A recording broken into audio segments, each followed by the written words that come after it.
morein facing global condemnation on the issue of recognition of Jerusalem as the Israeli capital. The White House today defended the decision of President Donald Trump, asserting that it was a reflection of the ground realities, and the U.S. was committed to the peace process.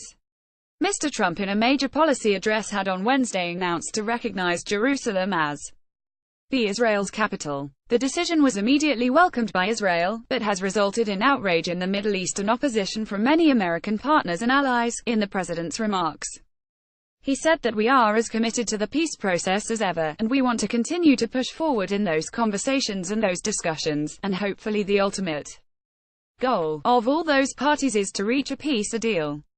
That's something that the United States is very much committed. White House Press Secretary Sarah Sanders told reporters at her daily news conference. When asked whether any other country is planning to follow the U.S. in this regard, Ms. Sanders said, "I'm not aware of any country's commitment to follow suit on this. I'm not aware of any countries that we anticipate that happening at any point soon. I'm not saying that they aren't, but I'm not aware of them," she said.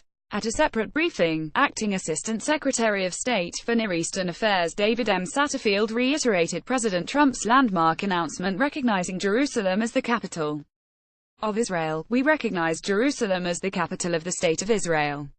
We are not changing or taking a position on the boundaries of sovereignty in Jerusalem, including geographic boundaries.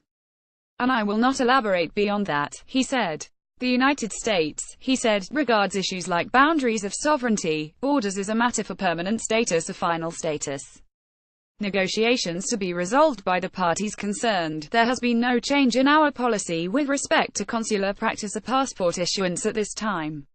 With respect to maps, we are, of course, examining that issue, and when we have a decision we will announce it with respect to how we will treat Jerusalem for official USG-produced mapping purposes, Mr. Satterfield said. House Foreign Affairs Committee Chairman Ed Royce welcomed the administration's decision to recognize Israel's self-identified capital. "Sovereign nations have a right to determine their seat of government, and our close ally Israel should not be treated differently.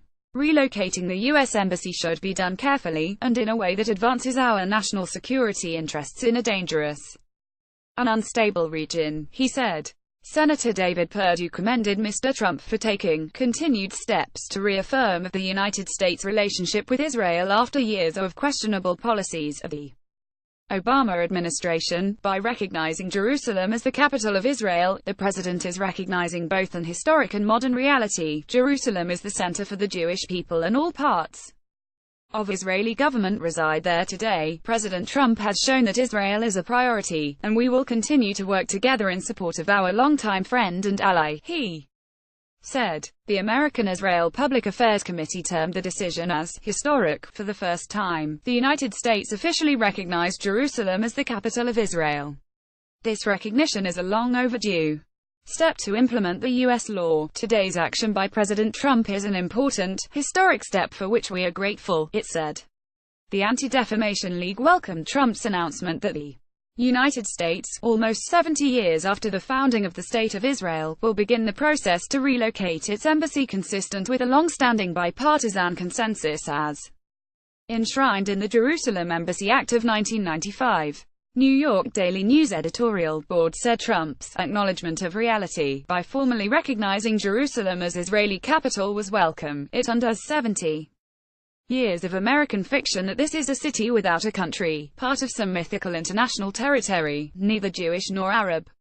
Finally recognizing that Jerusalem is the capital of Israel states a fact that anti-Israel forces need to get through their heads sooner or later. The Jewish state isn't going anywhere. Deal with it, the Daily said.